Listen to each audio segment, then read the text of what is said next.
So we are now going to start our second chapter for biology, that is tissues. Okay. Uh, इससे पहले we have discussed about cell. तो cell और tissues एक तरीके से आप कह सकते हो हमारे लिविंग ऑर्गेनिजम्स में एक हायरार्की डेवलपमेंट के तहत सेकंड पोजीशन पे आते हैं टिश्यूज। जैसे हमारी बॉडी का फंडामेंटल यूनिट होता है सेल, तो ऐसे ही कई सारे सेल्स अगर एक साथ मिलके एक कोई फंक्शन करते हैं तो उसे बोलते हैं हम लोग टिश्यूज। और इस चैप्टर के अंदर हम लोग different different plant and animal tissues के बारे में पढ़ेंगे। वो हमारी बॉडी में कहाँ पे मिलते हैं, किस तरीके से ये टिश्यूज बनते हैं, इनके क्या क्या फंक्शंस होते हैं, तो इन सब के बारे में इसके अंदर एक आपको थोड़ा ज्यादा डिटेल भी नहीं कह सकते और ज्यादा कम भी नहीं, एक बताया गया है इसके अंदर। ठीक है, चलिए स्टार्ट करते हैं एनसीईआरटी रीडिंग इसके। From the last chapter, we recall that the living organisms are made up of cell. In unicellular organism, a single cell performs all the basic functions. For example, amoeba is a single cell carried out the movement, intake of food, respiration and excretion. But in multicellular, there are millions of cells, and most of these cells are specialized to carry out a few functions. अच्छा, एक बात और, आप लोग अपनी अपनी फटाफट NCERT साथ में रखिए। एनसीईआरटी बुक, एनसीईआरटी अपनी साथ में ना आपके सबके, ठीक है। चलिए, अब ये क्या कहता है कि भाई जो सिंगल सेल थे, जैसे कि अमीबा होता है, उसके अंदर एक ही सेल होता है और एक ही सेल का काम होता है सारे के सारे उस सेल के फंक्शन को देखना। वो बेशक उसकी मूवमेंट से रिलेटेड हो, it is intake of food हो, रेस्पिरेटरी गैसेस हो, रेस्पिरेशन एक्सक्रीशन हो, everything depends upon the one cell. But in multicellular organism, it's not like that. They have some specialized cells to carry out every function, or you can say most of the function is carried by some specialized cells. Now, each specialized function is taken up by a different group of cells. Since these cells carry out only a particular function, they do it very efficiently. अब specialised sales जो होते हैं आपके multicellular organism के अंदर, उनका अपना एक काम दे दिया कि भाई उनको यही काम करना है। फॉर एग्जांपल, जैसे कि मान लीजिए हम लोग कहते हैं कि भाई डे टू डे एक्टिविटीज में कुछ स्पेशलाइज्ड लोग होते हैं। अब जैसे डॉक्टर है, तो डॉक्टर का काम है सिर्फ आपको जब आप बीमार होते हो तब आपको देखना, ठीक है। ये नहीं है कि जब आपको टीबी ठीक हो रहा है तो आप डॉक्टर को बुला लो। तो इसका मतलब है they have some specialised work and they know how to carry out their work more efficiently. So each specialized function is taken up by a different group of cells. Since these cells carry out only a particular function, they do it very efficiently. Now, in human being, muscle cells contract and relax to cause movement. Nerve cells carry messages. Blood flows to transport oxygen, food, hormones, and waste material. So, हर एक cell का अपना अपना, जैसे अब human being है, human being के अंदर muscle cells है, मसल सेल्स कॉन्ट्रैक्ट और रिलैक्स करती हैं। उस कॉन्ट्रैक्ट और रिलैक्सेशन की वजह से हम लोगों की मूवमेंट होती है। जो नर्व सेल्स हैं वो कुछ ना कुछ मैसेज भेजते हैं। फॉर एग्जांपल, अगर आपने किसी चीज को टच किया तो उस टच करने की जो फीलिंग है वो आपकी बॉडी से जाती हुई नर्व सेल तक पहुंचती है। नर्व सेल आपको बताती है कि हाँ भाई, ये टच इस चीज का है, ठीक है।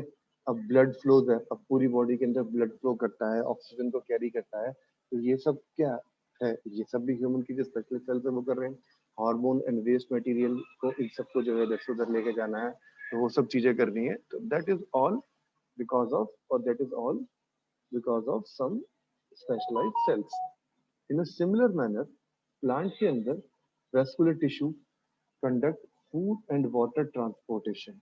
अब प्लांट के अंदर भी क्या होता है, आप सीधे देखिए, जो मिनरल्स हैं प्लांट को, that is the plant is gaining minerals from soil. अब सॉइल से मिनरल ऊपर जाते हैं, वो किसके थ्रू जाते हैं? So different different tissues, vascular tissues होते हैं that transport food, water and minerals from one part of the plant to the other part.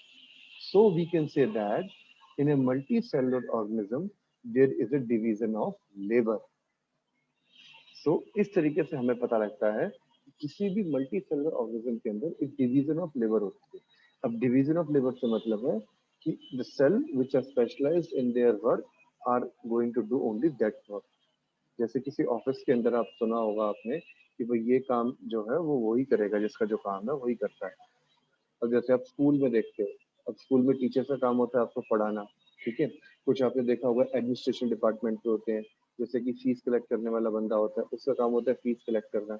और जो म्यूजिक का टीचर है वो म्यूजिक पढ़ाएगा, जो आपका सोशियोलॉजी का टीचर है वो सोशियोलॉजी पढ़ाता है आपको, ये जो आपकी पीटीआई है वो आपकी पीटीआई टीचर्स है, वो आपको गेम्स ही पढ़ाएंगे। ये नहीं है कि पीटीआई टीचर मैथ पढ़ा रहा है, मैथ वाला टीचर जो है आपको बास्केटबॉल खिलवा रहा है, पता लगा मैथ वाले टीचर खाली पीरियड हुआ है तो वो बैठ के फीस कलेक्ट करने बैठ गया। ऐसा नहीं होता। सो हर एक चीज का अपना अपना क्या होता है, एक हर एक पर्सन का अपना अपना एक रोल होता है। There is a division of labour. In a similar manner, in multicellular organism, they show a division of labor. Now, cell specialized in one function are often grouped together in the body. अब ऐसी बात है, अब देखो जैसे आप school देखिए, school के अंदर जो टीचर्स होते हैं उनका एक अपना स्टाफ रूम होता है, ठीक है। जो आपने देखा जो फीस कलेक्शन के लोग होते हैं उनको अपने लिए अलग एक जगह बनाई होती है। अगर कैंटीन के लोग हैं उनकी अपनी अलग एक जगह है। जो स्वीपर्स वगैरह होते हैं उनकी अपनी अलग जगह होती है। तो ऐसे ही हर एक बंदे की जो जिस तरीके का काम करते हैं उनकी सबकी अपनी अपनी अलग अलग जगह होती है। इन a similar manner, the cells which are performing same function are grouped together in the body. वो सेल जो कि सेम फंक्शन को परफॉर्म करते हैं वो एक साथ अलग अलग बॉडी में अलग अलग जगह पे मिलते हैं। This means that a particular function is carried out by a cluster of cell at a definite place in the body, and this cluster of cell is known as tissue. और इसी group को, इसी cluster को, that is at a definite place in a body is known as tissue. उसे बोलते हैं हम लोग tissue. So we can say that a tissue is a cluster of cell and it is arranged and designed to give the highest possible efficiency of function. And tissue means a group of cells performing the same function. They are grouped together at a particular place inside a body and they are designed and arranged to get almost highest possible efficiency. उनसे हम लोग चाहते हैं कि वो बड़े अच्छे से खूब सारा अच्छा काम करके दें, जो भी उनका वर्क है उस काम को करके दें। फॉर एग्जाम्पल ब्लड है, फ्लोएम है, मसल्स हैं, they are all examples of tissues. यहाँ तक बात क्लियर हो गई आपको? कोई डाउट है इसके अंदर? Manu, Vidushi, Tejaswini, any doubt? No, sir. No, sir. No, sir. Okay ji, very good very good. So basically, a group of cells that are similar in structure or work together to achieve a particular function is called tissue. So यहाँ पे last में आप इसको colour कर लीजिए, just highlight this particular paragraph. In this, you will get definition of tissue and write down question there. What do you mean by tissue? जो यहाँ पे खाली जगह बचा हुआ है, just write down a question. What is tissue? Or define tissue. और उससे पहले एक क्वेश्चन लिखिए यहाँ पे, how multicellular organisms show division of labor.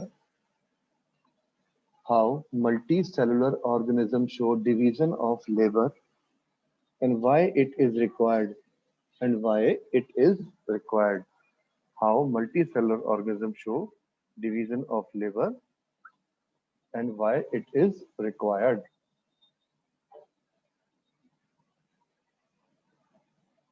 Is that clear? ये दो क्वेश्चन लिख लिया आप Yes. लोगों ने?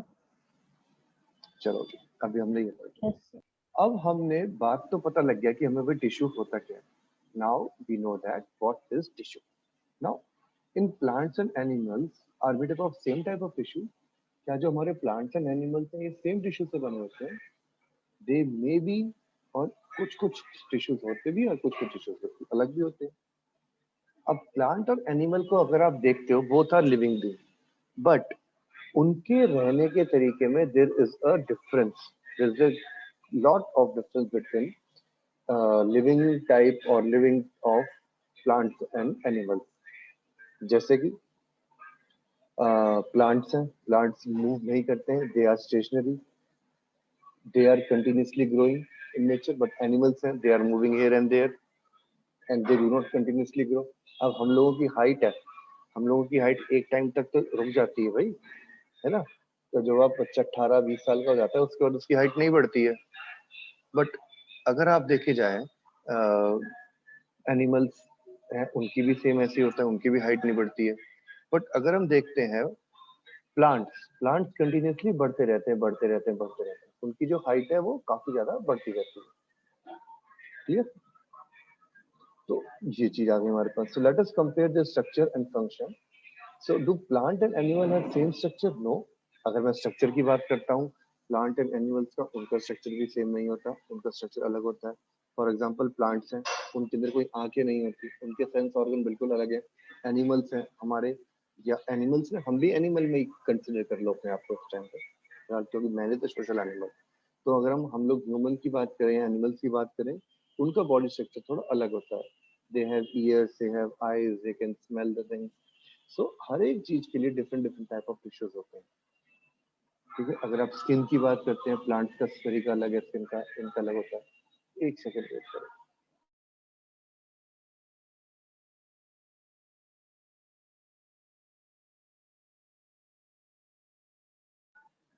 हाँ जी, चलिए अब आता है. There are two noticeable difference between the plants. Plants are stationary और fixed, they do not move. So most of the tissues, they are supportive, which provide them with structural strength. And most of the tissues are dead, since dead cells can provide mechanical strength as easy as the living ones and need less maintenance. अब देखिए, any plant cell है, plant क्या generally stationary होते हैं, they are not going to move here and there. So whatever the tissues they have, they are more supportive in nature and they are going to provide strength. उनको एक strength provide करते हैं plant को, so that they can stand tall. So most of the tissues are dead, and since dead tissues can provide more mechanical strength, so dead tissues होते हैं, they provide more mechanical strength as easy as living ones and need less maintenance. अब जो dead tissues होते हैं, वो जैसे living tissue होते हैं वैसे ही जो है काम करते हैं, वैसे ही जो है वो भी जो है स्ट्रेंथ प्रोवाइड करते हैं, बट उनको मेंटेनेंस की जरूरत नहीं है. मेंटेनेंस से मतलब लिविंग टिश्यू कभी खराब हो रहा है, कभी बीमार भी हो रहा है वो टिश्यू, कभी उसको खाने की जरूरत पड़ रही है, बट डेड टिश्यू और डेड टिश्यू तो कुछ फर्क ही नहीं पड़ता. अब जैसे कि आपके नेल्स हैं, अब नेल है, नेल के अंदर आपका नर्वस सिस्टम कुछ नहीं होता, उसमें कोई नर्व टिश्यू नहीं होते, तो आप इसे काट दो, कुछ कर दो, कुछ फर्क ही नहीं पड़ता. आपके हेयर है, हेयर को आप कटिंग कर देते हो, उसके अंदर नर्व टिश्यू है ही नहीं, इसलिए हेयर में हमें कुछ फर्क पड़ता नहीं है. ओके, तो ये हमारे पास मेन डिफरेंस हो गया प्लांट के अंदर, ये प्लांट में मेन टाइप के टिश्यूज मिलते हैं. Now animals on the other hand move around in search of food, mates, and shelter. They consume more energy as compared to plants, and so most of the tissues contained are living. अब plant जो है movement तो करता नहीं है, वो एक जगह पे रहता है, तो उनके टिश्यूज जनरली डेड टिश्यूज हो जाते हैं. बट एनिमल है that move here and there in search of food, friends, shelter.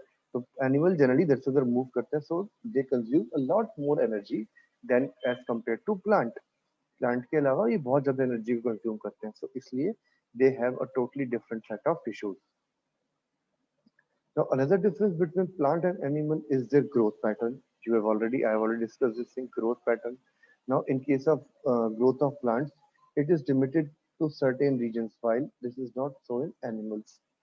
अब प्लांट की जो ग्रोथ है वो एक सर्टेन रीजन तक रहती है, मतलब कि कुछ जगह पे वो प्लांट होगा और कुछ जगह पे वो प्लांट नहीं होगा.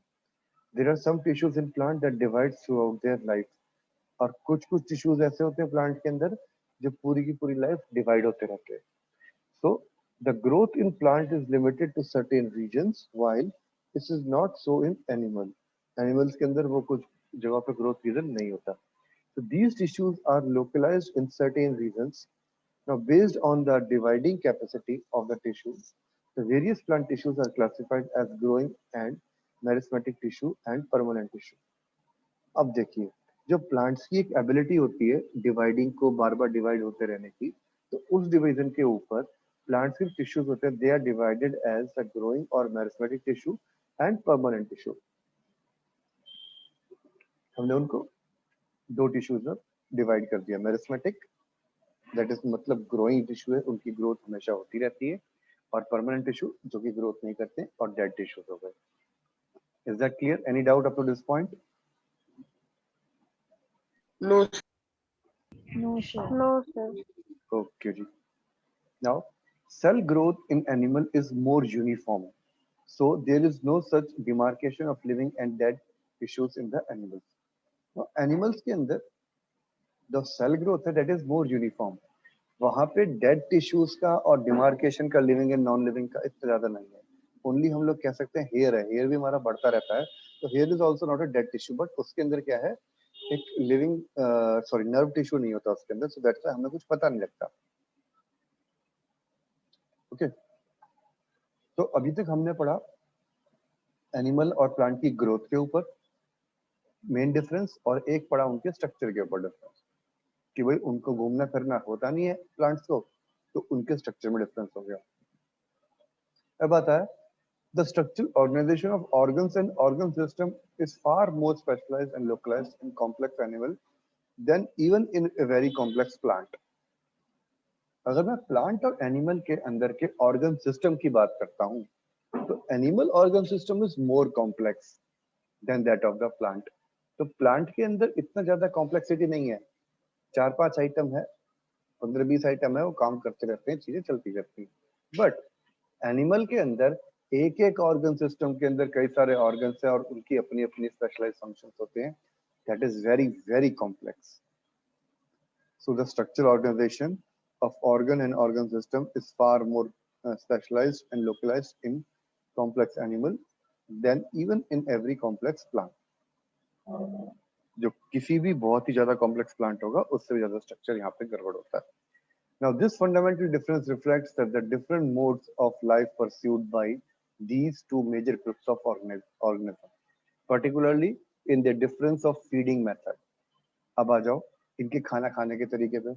अब प्लांट है, प्लांट क्या करते हैं, एक ही जगह पे रहते हैं, जो मिट्टी होती है मिट्टी से अपना सारा का सारा खाना लेते रहते हैं, जो इन्वायरमेंट है इन्वायरमेंट से जो ऑक्सीजन ले लिया उससे खाना बना लिया, दे आर ऑटोट्रॉफ्स। ठीक है, पर अगर मैं एनिमल्स की बात करता हूँ, एनिमल्स को इधर उधर भटकना पड़ता है, उन्हें डिफरेंट डिफरेंट तरीके से खाना चीजें पड़ते हैं।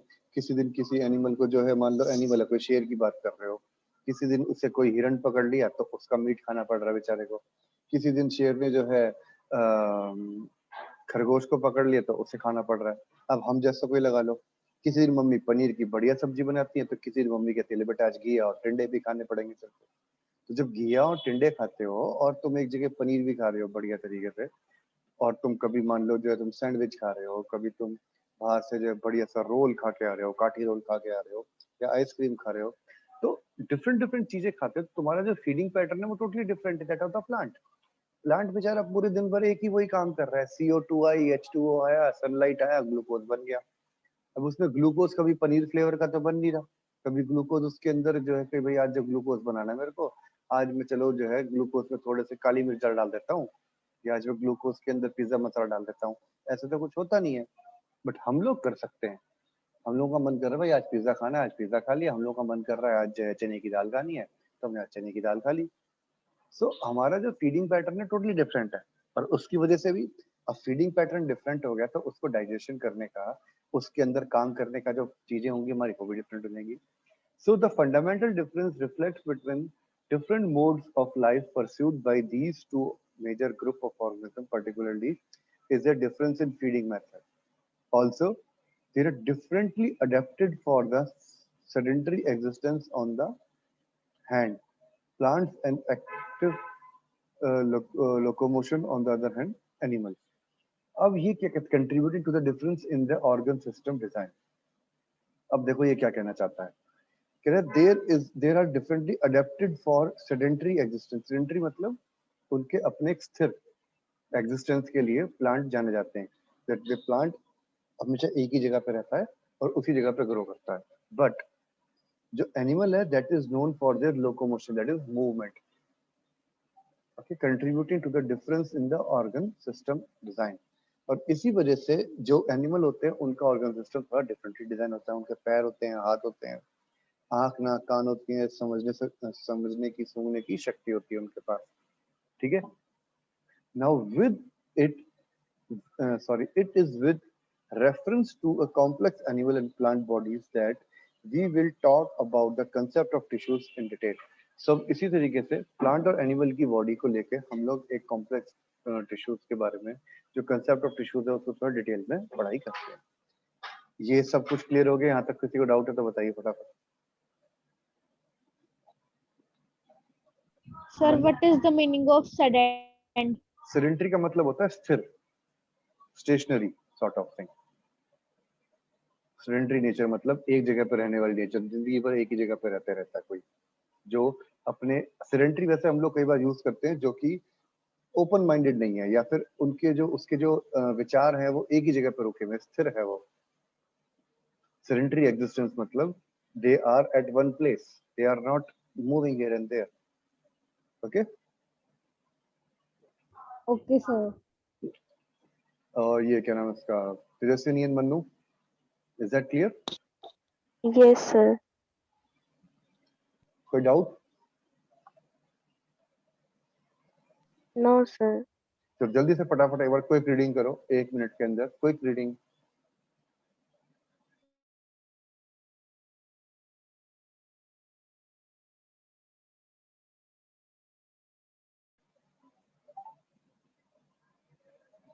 यहाँ पे क्वेश्चन लिखो, right four difference between, right 4 points because of which, write 4 points because of which there's a difference in animal and plant tissues and discuss them. Write 4 points because of which there's a difference in animal and plant tissues and discuss them. Is that clear?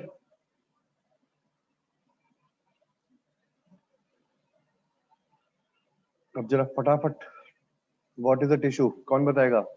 विदुषी जल्दी बताओ।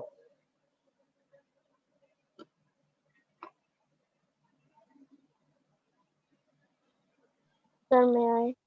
Sir, cells of each type serve specific functions, and the cells which are having similar forms, they form tissues. Cells, They are the group of group cells cluster of that are cells performing similar a in same structure. performing same function are known as tissues. Okay, clear? Manu, second का answer बता बेटा।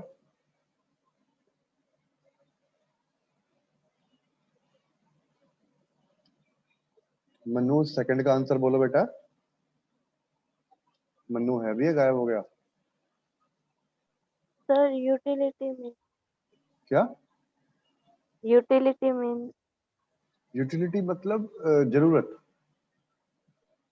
कहाँ पे पढ़ा utility आपने?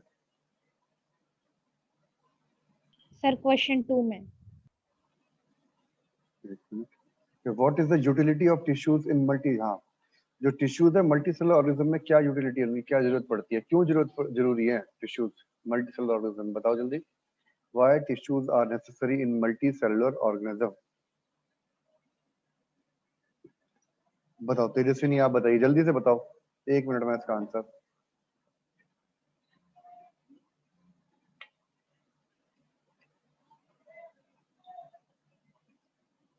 बताओ जल्दी बेटा। मल्टी सेलुलर ऑर्गेनिज्म का मतलब क्या है? डिफरेंट डिफरेंट सेल्स, उसके अंदर सर, काम जिनमें बहुत सारे cells होते हैं। हाँ, तो काम ज्यादा हो गया इनके अंदर, Improve the function ability of organism. so they require special cells to do each and every function. That's why they require tissue. The utility of tissue is more in a multicellular organism because each and every cell has some functions to perform because of their multicellular organism. समझ में आ गई बात? Multicellular organism में हर एक cell का अपना अपना function होता है, कई सारे सेल्स हो जाते हैं, उनका अपना अपना अलग अलग फंक्शन है, सबको काम पूरा करना है अपना, तो इस वजह से they require tissue. Is that clear? Any doubt? No, sir. चलो जी, अब इसमें थोड़ी सी एक चीज एडवांस पढ़ाता हूँ आपको मैं। ये शेयर हो रहा है, दिख रहा है ना आपको भी?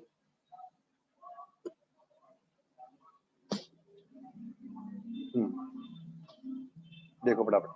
So tissues is a group of cells that are similar in structure and function, work together to achieve a particular function. ये हो गया। अब आ जाओ comparison between plant tissue and animal tissue. Animal tissue और प्लांट टिश्यू में comparison करते हैं हम लोग 6 पॉइंट्स पे। मैंने आपको 4 पॉइंट्स बोले थे, अब आ जाओ 6 पॉइंट्स में।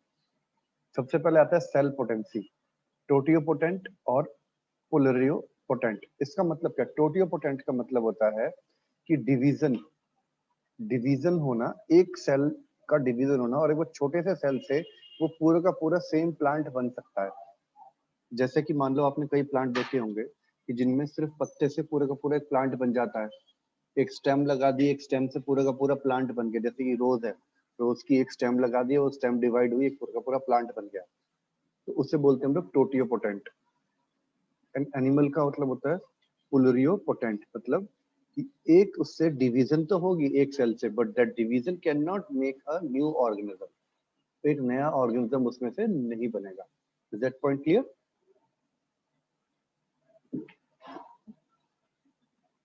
सेल पोटेंसी वाला बात क्लियर हो गई? जल्दी बोलो। Yes, sir. ओके जी। विदुषी क्लियर बेटा? Yes, sir. About a growth pattern in plants and limited to certain region but usually unlimited। जो प्लांट की जो ग्रोथ पैटर्न होता है वो कुछ जगह कुछ चीजों का तो लिमिटेड होता है, बट मोस्टली अनलिमिटेड रहता है because of the meristematic tissue. Meristematic tissue का मतलब है ग्रोथ के लिए, ठीक है। बट एनिमल के अंदर लिमिटेड ओनली। अब हाँ, एनिमल है, एनिमल की हाइट है, सब कुछ चीजें वो एक लिमिट तक ही बढ़ती हैं, ये नहीं कि वो बढ़ते ही चले जाते हैं। बट प्लांट के अंदर एक आधा ही टिश्यू ऐसा है जो कि रुकता है, बाकी सारे सारे टिश्यू बढ़ते रहते हैं। Now character most tissues. Plant के अंदर जनरली डेड टिश्यूज होते हैं। डेड टिश्यू का काम क्या होता है? To provide mechanical support and उनकी मेंटेनेंस नहीं होती। एनिमल के अंदर लिविंग टिश्यूज मिलते हैं और उनकी मेंटेनेंस हाई हो जाती है। अब ऑर्गन सिस्टम की बात करी जाए, प्लांट के अंदर ऑर्गन सिस्टम क्या है? Sedentary which is not immobile, which is not moving one, एक स्टेशनरी एग्जिस्टेंस रहता है प्लांट का। बट एनिमल के अंदर एक्टिव लोकोमोशन, इधर से उधर भागते रहते हैं। अगर डिमार्केशन की बात करी जाए, observe in dividing and non dividing region. जो प्लांट टिश्यूज होते हैं वो की डिवाइडिंग और नॉन डिवाइडिंग रीजन में ऑब्जर्व होते हैं। मतलब जनरली टिश्यूज प्लांट के अंदर दो ही जगहों पे मिलते हैं। और प्लांट के अंदर बात करी जाए, सॉरी, एनिमल के अंदर बात करी जाए तो टिश्यूज आर यूनिफॉर्म, हर जगह पे टिश्यू मिलते हैं, कोई ऐसी डिमार्केशन नहीं है कि भाई यहाँ पे ये टिश्यू मिलेंगे। अब आ जाओ एनर्जी कंजम्पशन। प्लांट के अंदर जो टिश्यूज होते हैं उनकी एनर्जी कम होती है, इधर उधर घूमना नहीं है, कुछ नहीं करना है, एक जगह पे बैठे रहो, तो energy is less. But animal tissues के को require more energy as compare to the plant because they are moving here and there and they require energy to move also. समझ में आ गई बात? ये 6 के 6 पॉइंट, कोई डाउट इसके अंदर? यस और नो? No, sir. चलो No, sir. इसका फटाफट स्क्रीनशॉट ले लो और इसको याद कर लेना एक बार, जल्दी से स्क्रीनशॉट ले लीजिए इसका। मैं इसको भी यार सेंड कर दूंगा अभी आपको। ओके, चलो जी वापस आ जाते हैं हम लोग एनसीईआरटी पे। अब आता है मेरिस्मेटिक टिश्यू। मेरिस्मेटिक टिश्यू के बारे में हमने सबसे पहले पता कर लिया। मेरिस्मेटिक टिश्यू का मतलब होता है ग्रोथ टिश्यू। यहाँ पे ब्रैकेट में लिख लो ग्रोइंग टिश्यू और growth tissue. Meristematic tissue is responsible for the growth in plant. जैसे कि हम लोग एक एक्सपेरिमेंट कर सकते हैं। घर में तुम्हारे प्याज है ही, ठीक है, और प्याज को तुमने देखा हो कई बार, अगर छोड़ दो बरसात के टाइम में प्याज में से ऊपर से ग्रीन ग्रीन कलर की चीजें निकलने लग जाती है। कभी ध्यान दिया ऐसा? प्याज पड़ी पड़ी ना पौधा बनने लग जाता है उसका। क्यों? क्योंकि इन्वायरमेंट के मॉइस्चर से उसमें से ग्रोथ स्टार्ट हो जाती है, ठीक है। तो ये कहता है, एक एक्टिविटी करी है इसने। अब जब ग्रोथ स्टार्ट हो गई है उसका मतलब वहां पे जो कौन सा है, वहां पे क्या चीज है? वहां पे है हमारे पास मेरिस्मेटिक टिश्यू। ध्यान देना, ये होती है रूट्स, और यहाँ पे ऊपर जो तुम्हारे ना, ऊपर से यहाँ से ग्रीन ग्रीन कलर की एक छोटी सी डंडी से निकलनी स्टार्ट हो जाती है। कभी ध्यान दिया तुम लोगों ने इस बात पे? ऐसी आलू में देखना, आलू कुछ होता है, आलू के ऊपर तुम्हें ग्रीन ग्रीन कलर की बर्ड्स नजर आ जाती हैं कई बार। जनरली ये चीजें होती हैं बरसात के टाइम पे, बरसात के जुलाई अगस्त के टाइम में जो है हमें ये चीजें बहुत ज्यादा देखने को मिलती हैं। Sir, light green color. Yeah. क्या बेटा? Sir, light green color. हाँ हाँ हाँ, लाइट ग्रीन कलर की। कभी प्याज की पे प्याज से निकलती देखी ये चीज? प्याज से तो नहीं, आलू में से देखती है। आलू में, प्याज में भी हो जाता है। अगर प्याज काफी दिन तक रखा रहे ना बरसात के टाइम में, तो प्याज भी अपने आप उगने लगते हैं, ठीक है। Okay. चलो जी, अब देखो एक्टिविटी क्या कहता है। Take a 2 glass and fill them with water. Now take 2 onion bulb and place 1 jar as shown in figure 6.1। इस तरीके से रख दीजिए 1 जार में। ठीक है. Now observe the growth root in both the jars for few days. Measure the length of the root tip day 1 and day 2, day 3. On day 4, cut the root tip of the onion in the jar 2 by about 1 centimeter. Now after this, observe the growth of the root in both the jar. Measure their length each day of 5 more, each for 5 more days and record it and proper and prepare a table. तो कहता है इस तरीके से आपने ये बनाया, 2 jar रखे, एक जार में हुआ, उसका उसको कट कर दिया. जब आप उसको कट कर दोगे तो उसकी अलग तरीके से रूट्स बननी स्टार्ट हो जाएंगी. ठीक है. तो ये होता है हमारे अंदर इसमें प्लांट टिश्यूज के अंदर. समझ में आ गई बात. तो प्लांट टिश्यूज के मेरिस्टेमेटिक टिश्यूज में रूट्स की ग्रोथ होनी स्टार्ट हो गई. So there is a growth of plant occurs only in certain specific region. अब जो ग्रोथ है वो यहीं से स्टार्ट होगी. ये रूट्स है, रूट्स की ग्रो होना स्टार्ट हो गया. ऐसा नहीं है कि ये जो आपका इसका जो ओनियन का जो एक हिस्सा था, बल्ब था, ये हॉरिजॉन्टली बढ़ना शुरू हो जाएगा. हॉरिजॉन्टली नहीं बढ़ेगा. It will just only grow in this manner. Clear? समझ में आ गई बात. Yes, sir. सो Yes, इस वजह sir. से बोला गया कि in plant the growth of plant occurs only in certain specific region, and this is because the dividing tissue known as meristematic tissue is located only at these point. जो meristematic tissue है वो वहीं पे मिला हुआ है. जैसे कि आपने देखा होगा, जो कोई भी छोटा सा पौधा देख रहा है, उसके ऊपर इस तरीके से एपिकल मेरिस्टम होता है. इसे बोलते हैं एपिकल मेरिस्टम. तो प्लांट हमेशा ऊपर की तरफ ऐसे बढ़ता है. कभी देखा है कि आपने प्लांट हॉरिजॉन्टली चौड़ा होता जा रहा है? होता है चौड़ा हॉरिजॉन्टली, बट बहुत स्लो होता है वो. बट एक वर्टिकल हाइट में वो काफी ज्यादा बढ़ता है. ठीक है. या जब भी आपने कभी देखा होगा किसी प्लांट में से कोई अलग से स्टेम निकलती है, तो उसके पहले वहां पे बहुत छोटा सा एक हरा हरा सा होता है, देन वो ग्रोथ करता है. ऐसे ही वो किसी भी जगह पे से नहीं करते. उससे बोलते हैं हम इंटरकैलरी मेरिस्टम. जो नोड, जैसे गन्ने देखें, गन्ने के ऊपर एक नोड बनी होती है अलग अलग अलग अलग. ध्यान है कभी इस बात का? So depending upon the region where they are present, meristem tissues are specialized as apical, lateral and intercalary.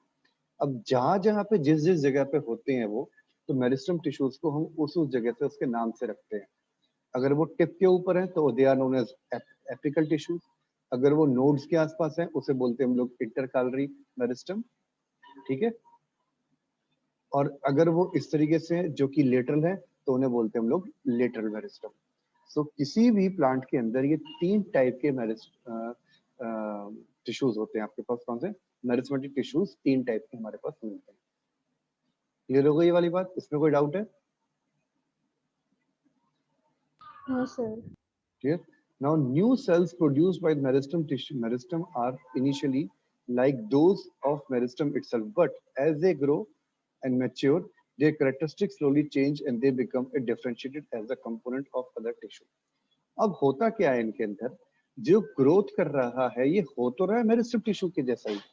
मतलब जो नए सेल बने वो मेरिस्टम ने ही बनाए इनिशियली, बट जैसे जैसे वो बड़े होते जाएंगे, वो अपने ग्रो होंगे, वो मैच्योर हो जाएंगे, their characteristics slowly change and they become differentiated as a component of other tissue. वो धीरे धीरे उनका कैरेक्टरिस्टिक चेंज हो जाएगा और वो वैसा ही बन जाएगा जैसा कि उनका अपना अलग कंपोनेंट होता है. They become differentiated as a component of other tissues. उनका अपना एक अलग चीज बन जाएगी. Is that clear? जैसे फॉर एग्जाम्पल, अब जैसे मान लो ये प्लांट है, यहाँ से इसमें से जो है एक पत्ता निकला. अब पत्ते की जो कैरेक्टरिस्टिक है और जो इसकी जो आपका जो स्टेम था उसकी जो कैरेक्टरिस्टिक है, दोनों में अंतर हो गया. यहाँ पे कोई पत्ता है, पत्ते के साथ में एक और मेरिस्टम की जगह पे फूल निकल गया. Now the characteristics of this flower is totally different from that of their stem. So उनको डिवाइड करने के लिए, इनिशिएट करने के लिए तो मेरिस्टम टिश्यू ही है. पर जैसे जैसे वो ग्रो होता है, मैच्योर होता है विद टाइम, उनकी कैरेक्टरिस्टिक धीरे धीरे चेंज हो जाती है and they become as a differentiated as a component of other tissues. वो एक तरीके से पूरे के पूरे अलग टिश्यूज जैसा बन जाता है. ये बात समझ में आ गई? कोई डाउट इसके अंदर? यस और नो, जल्दी बोलिए. No, sir. अब देखो ये क्या कहता है. Apical meristem is present in growing tips of stems and roots and increase the length of the stem and root. अब जो एपिकल होता है वो टिप पे प्रेजेंट होता है, रूट की और स्टेम की टिप पे, जो कि उसकी ग्रोथ करता है। The girth of the stem and the root increase due to the lateral one. Girth का मतलब होता है चौड़ाई, जो चौड़ा होता है तना जो होता है स्टेम और रूट की जो चौड़ाई होती है हॉरिजॉन्टली अगर उनको एक्सपेंड करना है, that is because of the lateral meristem, उसे बोलते हैं हम लोग cambium. And intercalary meristem is a meristem at the base of the leaves और द इंटरनोड्स। जो लीव्स होती हैं, पत्ते होते हैं, उनके जो बेस पे छोटे छोटे नोड्स टिश्यूज होते हैं, उन्हें बोलते हैं हम लोग मेरिस्टम, और जिसकी वजह से किसी भी प्लांट की ब्रांचिंग होती है। तो 3 टाइप के टिश्यूज हो गए, तीनों के अपने अलग अलग फंक्शन। एक का काम है प्लांट को लेंथ प्रोवाइड करना, स्टेम को और रूट को। एक का काम है प्लांट को हॉरिजॉन्टल प्रोवाइड करना, और एक का काम है प्लांट के अंदर से ब्रांचिंग करना। समझ में आ गई ये तीनों चीजें? कोई डाउट इसके अंदर? जल्दी बोलो। Is that clear? Yes, sir. चलो जी, फिर आज के लिए हम लोग इतना ही करते हैं, ठीक है? ये अभी और पढ़ना है, थोड़ा सा और पढ़ते हैं, जल्दी से दूसरी मीटिंग में आ जाओ। थोड़ा सा और पढ़ाई करते हैं हम लोग, 5 मिनट बाद दूसरी मीटिंग में आते हैं हम लोग, ठीक है? चलो ओके, दूसरी मीटिंग सेम इसी मीटिंग में दोबारा आना 5 मिनट बाद। ओके।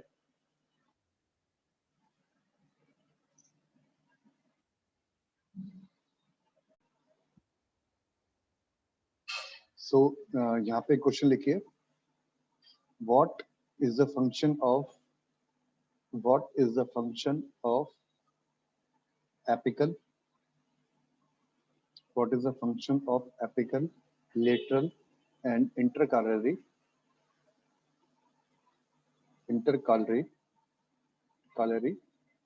meristem,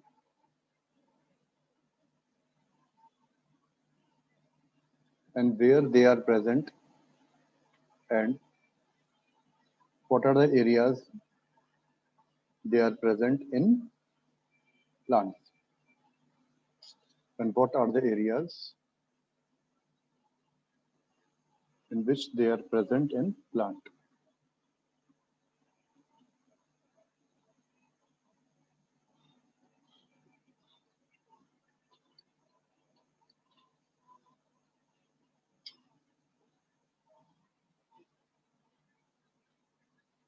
क्लियर हो गई वाली बात सबको? Yes, sir. चलें आगे। ये डायग्राम 6.2 इंपॉर्टेंट है, location of meristem tissue in body के चक्कर में, ठीक है? इसको याद करना। आ गया बंद मूवी। चलो जी, अब देखो आगे क्या कहता है। As the cell of this tissue is very active, they have dense cytoplasm. इस बात से क्या मतलब है?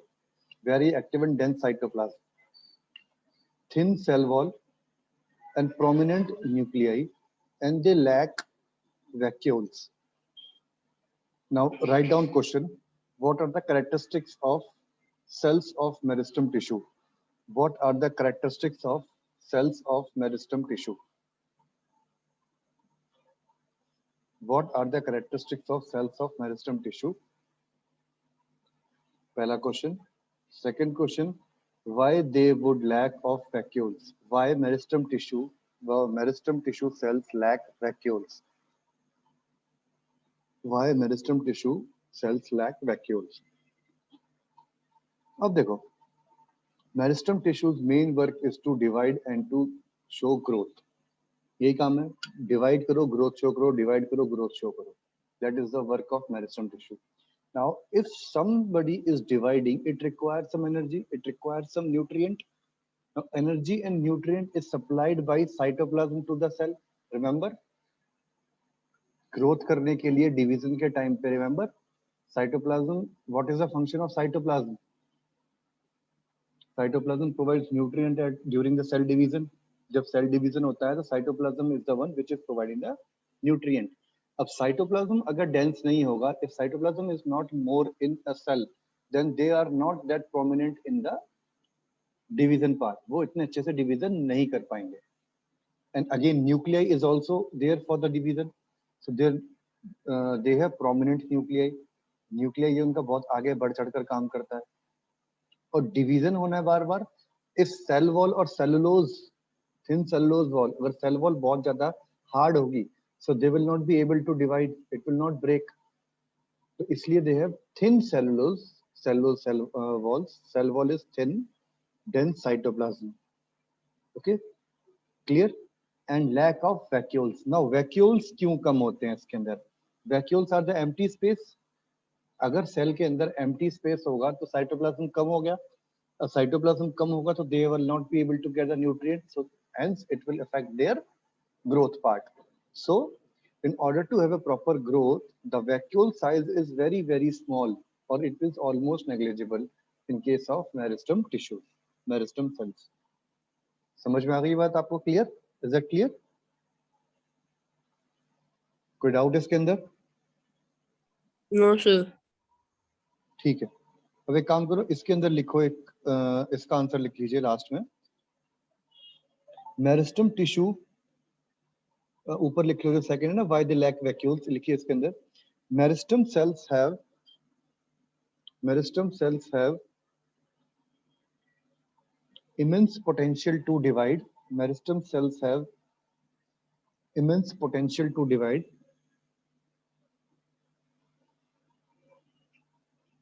Therefore, they lack vacuoles.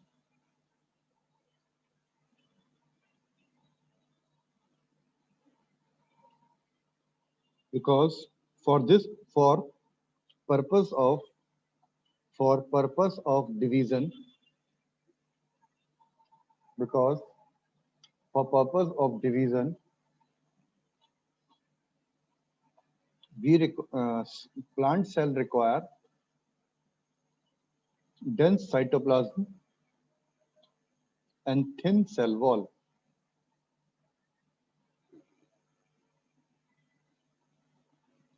Dense cytoplasm and thin cell wall. Is that clear? Any doubt?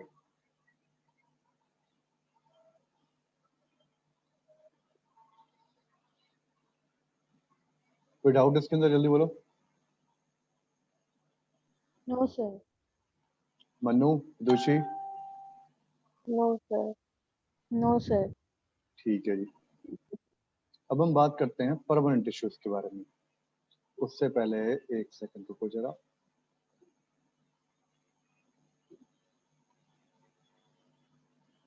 Apical meristem. अब टाइप ऑफ मेरिस्मेटिक टिश्यूज के बारे में देखते हैं एक बार फटाफट शॉर्टकट में. क्या था? Characteristics. Location. Apical tissue present at the growing tips of the root.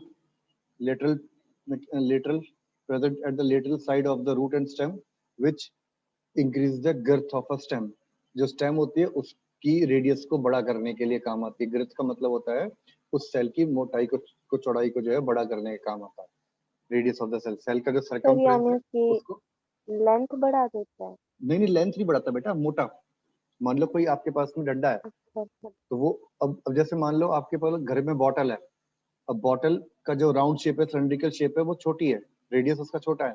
But अगर आपके पास में घर में कोई भगोना देखोगे या कोई आप पतीला देखो जिसमें दूध उबालते हो, वो बड़ा और छोटा है. बड़ा और छोटा पतीले का क्या मतलब होता है? उसका रेडियस बड़ा है छोटा है ना, यस सर. तो उसका मतलब होता है गर्थ. अब जैसे कि आप कोई पेड़ देखते हो, बड़ा नीम का पेड़ है, उसका जो स्टेम होता है दैट इज मोर बिगर. उसका स्टेम चौड़ा होता है, उसकी ग्रिथ उसकी चौड़ी होती है. ठीक है. और आप ऐसी कोई आप ये देखते हो कोई फूल पत्ते देखते हो, फूल होते हैं उसकी पतली सी स्टेम होती है. रोज प्लांट की बड़ी पतली सी स्टेम होगी. Is that clear? गर्थ का मतलब. और थिकनेस ऑफ स्टेम, गर्थ और थिकनेस ऑफ स्टेम, थिकनेस भी वही मतलब है. तो lateral tissue helps in the increment of the thickness of the stem. Okay, now intercalary present at the base of the leaves or internodes or on the either side of the node or on twigs. जो nodes होती हैं और twigs होती हैं, जो छोटे छोटे पौधे निकलते हैं, छोटी छोटी कलियां निकलती हैं, उनके साइड में होती हैं ये. And their main function is to increase the growth of internode and leaves. जो leaves की या internodes की जो growth होती है उसमें काम आती है. और सेम ऐसे ही एपिकल का काम क्या होता है? To increase the length of the stem and root. यहाँ तक बात क्लियर है? कोई डाउट इसके अंदर? इसका फटाफट एक स्क्रीनशॉट ले लिए.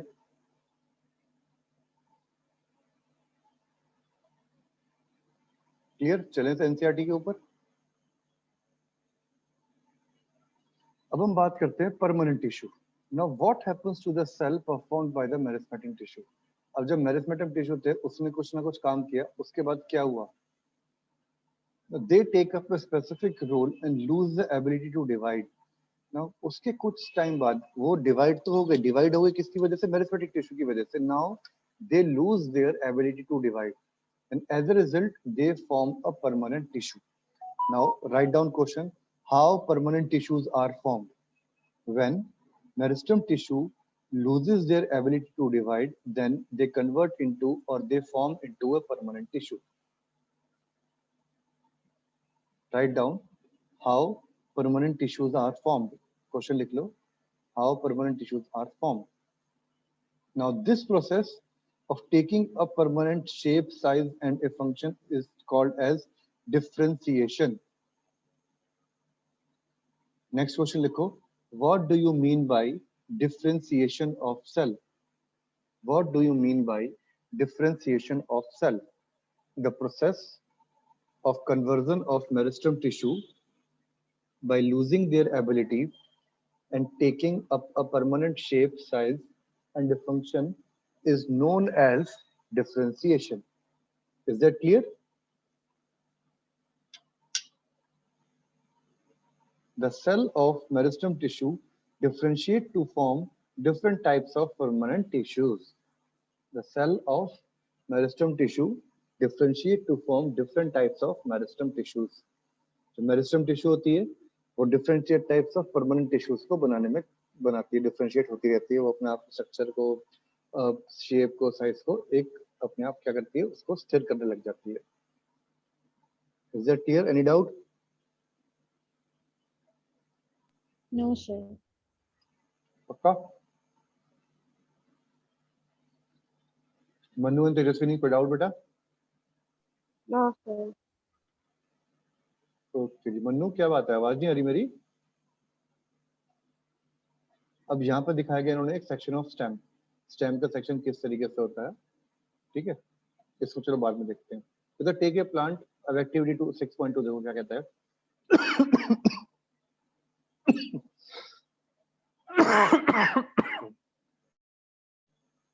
हाँ जी. Take a plant stem and with a help, take a plant stem and with the help of your teacher, cut into thin slices or section. Now stain the slices with saffron. Place one nearby cut section on a slide and put a drop of glycerin. Now cover with a slip cover and observe under a microscope. Observe various types of cell and their arrangement. Now compare it with figure 6.3. Now on the following basis of the observation, अब ये कहता है कि आपने एक plant लिया, उसकी एक स्टेम को कट किया और उसके स्लाइसेस बनाए, ठीक है. Take a plant stem and with the help of some teacher cut into different very thin slices or section. और उसको आपने देखना स्टार्ट किया किसमें? Under microscope. उसका सेल बना लिया, सॉरी उसकी एक स्लाइड बना ली और उस स्लाइड को जो है माइक्रोस्कोप में देखा तो वो किस तरीके से दिखेगा, और जो दिखता है उसको फिर इन फिगर से मैच करना है, ठीक है. तो ये उसके ऊपर से कुछ क्वेश्चन पूछे कि ये सेल क्या सिमिलर होते हैं क्या, how many type of cells are seen, can we think reason why there is so many cells. तो इन सब चीजों के बारे में इसमें पूछा गया है. अब वो सो मेनी सेल्स क्यों होते हैं? क्योंकि डिफरेंट टाइप ऑफ जो मेरिस्टेम टिश्यूज से वो आपके परमानेंट टिश्यूज में कन्वर्ट होने स्टार्ट हो गए. सबसे पहले आता है हमारे पास में simple permanent tissue. A few layers of cell from a basic packing tissue. This tissues in parenchyma, a type of permanent tissue. Now, a few layers of cell from the basic packing of tissues. Few layers of cell from the basic packing of tissues. This tissue is known as parenchyma, a type of permanent tissue. एक बिल्कुल ही basic tissue होता है जो कि होता है उसे बोलते हैं हम लोग parenchyma. It consist of relatively unspecialised cells with in the cell wall. और ये टिश्यू जनरली सेल वॉल के अंदर प्रेजेंट होता है and they are living cells. ये लिविंग सेल्स होते हैं and they are usually loosely packed, और ये दूर दूर अलग अलग तरीके से पैक्ड होते हैं. समझ में आ गया बात? सिंपल परमानेंट टिश्यूज कौन से होते हैं? They are present in the parenchyma. फिर पैरेन्काइमा क्या चीज होता है इसके बारे में बताते हैं, टॉप लेयर होती है पैरेन्काइमा, ठीक है। उससे पहले एक चीज और देखो जरा आप यहाँ पे, difference between meristem and permanent tissue, इनके बीच में मेन डिफरेंस क्या क्या होता है। सबसे पहले आता है टिश्यूज। मेरिस्टम टिश्यू सिंपल होते हैं, permanent tissue simple and complex दोनों तरीके से हो सकते हैं। सॉरी, मेरिस्टम टिश्यू में सेल साइज स्मॉल होता है और आइसोडायमेट्रिक। आइसोडायमेट्रिक का मतलब जनरली इनके जो डायमीटर होते हैं वो सेम साइज के होते हैं मेरिस्टम टिश्यू सारे के सारे। पर permanent tissues they are large and of various shapes. Vacuoles in meristem tissue there is small or they are generally absent, but in case of permanent tissue central and large vacuoles are present. बड़े बड़े vacuoles होते हैं इनके अंदर। Intercellular spaces ICS, intercellular space between meristem tissue is small or absent, but in permanent tissue it is there. Cell wall meristem tissue में thin होती है, permanent के अंदर thin और thick दोनों ही टाइप की cell walls होती है। Cell division पर मेरिस्टेमेटिक टिश्यू के अंदर कंटिन्यूअसली मेरिस्टेमेटिक टिश्यू होते ही सेल डिवीजन के लिए, बट परमानेंट टिश्यूज के अंदर सेल डिवीजन एब्सेंट होता है। Maturity cells are mature in case of meristematic tissue, but in case of permanent tissue cells are differentiated, that is they are matured, वो mature हो जाती है। जब मेरिस्टेम टिश्यू जो सेल होती है वो मैच्योर होकर डिफरेंशिएट होकर ही तो परमानेंट टिश्यू बनाती है। ये 6 के 6 पॉइंट क्लियर हो गए, 7 पॉइंट सॉरी। इसमें कोई डाउट है? जल्दी बताइए।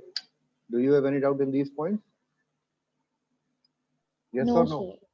Okay जी। No, sir. अब आते हैं सिंपल टिश्यू। सिंपल टिश्यू कहता है the permanent tissue is made up of structurally and functionally similar cells are called simple permanent tissue. उसे बोलते हैं हम सिंपल परमानेंट टिश्यू। अब सिंपल परमानेंट टिश्यू के कई सारे टाइप होते हैं। वो पैरेन्काइमा में होता है, कोलेन्काइमा होता है, स्केलेन्काइमा में होता है। ये parenchyma, collenchyma, these are the simple tissues type। Simple tissues के टाइप होते हैं और इनमें डिफरेंस इन वजह से होता है। इसको हम लोग रीड करते हैं अभी एनसीईआरटी के अंदर। आ जाइए। तो this tissue is parenchyma, the few layers of cell from the basic packing tissue. जो सबसे पहली वाली कुछ फ्यू लेयर्स होती है उसे बोलते हैं हम parenchyma. A parenchyma type of permanent tissue, it consist of relatively unspecialised cells with thin cell wall. जो सेल्स होती है वो अनस्पेशलाइज होते हैं, उनका कुछ फंक्शन स्पेशलाइज फंक्शन नहीं होता, और उनकी जो सेल वॉल्स होती है वो बहुत थिन होती है, बहुत पतली सेल वॉल्स होती है। And they are live cells and they are usually loosely packed, और वो दूर दूर तक लूजली पैक्ड होती है। They are not that complex in nature, so that the large space between the cell is found in this type of tissue. So इस वजह से इस टिश्यू के अंदर intercellular spaces is more, and this type of tissue provides support to plants and store food. A function of this tissue is to provide support and store food. दो function कौन कौन से हो गए? फूड को store करना और support देना। क्लियर है बात? इसमें कोई डाउट है? In some situations, it contains chlorophyll and performs photosynthesis, and that then it is known as chlorenchyma. कुछ पैरेन्काइमास जिसके अंदर क्लोरोफिल होता है और वो कोई ना कोई फंक्शन को करते हैं, तो उन्हें बोल देते हैं हम लोग क्या? Chlorenchyma. In some tissues, if they contain chlorophyll and performs photosynthesis, then this parenchyma tissue is known as chlorenchyma. In aquatic animal, their large air cavities are present in the parenchyma. जो parenchyma के अंदर जो aquatic animals, aquatic plants होते हैं, उनके अंदर बहुत ज़्यादा cavities होती हैं। वो cavity के अंदर हवा भरी होती है, that allows them a buoyancy, that gives the buoyancy to the plant so that they can float. जो प्लांट है वो फ्लोट कर सके, इसलिए उसके अंदर काफी ज्यादा हवा सी भरी होती है। ओके, ये है। चलो आज हम लोग इतना ही पढ़ते हैं, कल से हम इसको आगे का पढ़ देंगे, ठीक है? ओके तेजस्विनी, क्लियर है बात? दूषी, मनु, कोई डाउट इसके अंदर? Yes, sir. चलो आज के लिए इतना करते हैं, नेक्स्ट हम लोग इसको यहीं से ही आगे हम लोग पढ़ेंगे, परमानेंट टिश्यू और इन सब के बारे में डिफरेंशिएट करते हैं। कल संडे हो गया, कल पढ़ना चाहोगे? बताओ पहले फटाफट। चलो मैं बता दूंगा कल का टाइम अगर होता है तो मैं कल का टाइम बताता हूँ आपको, ठीक है? चलिए, ओके बच्चे, बाय बाय, टेक केयर।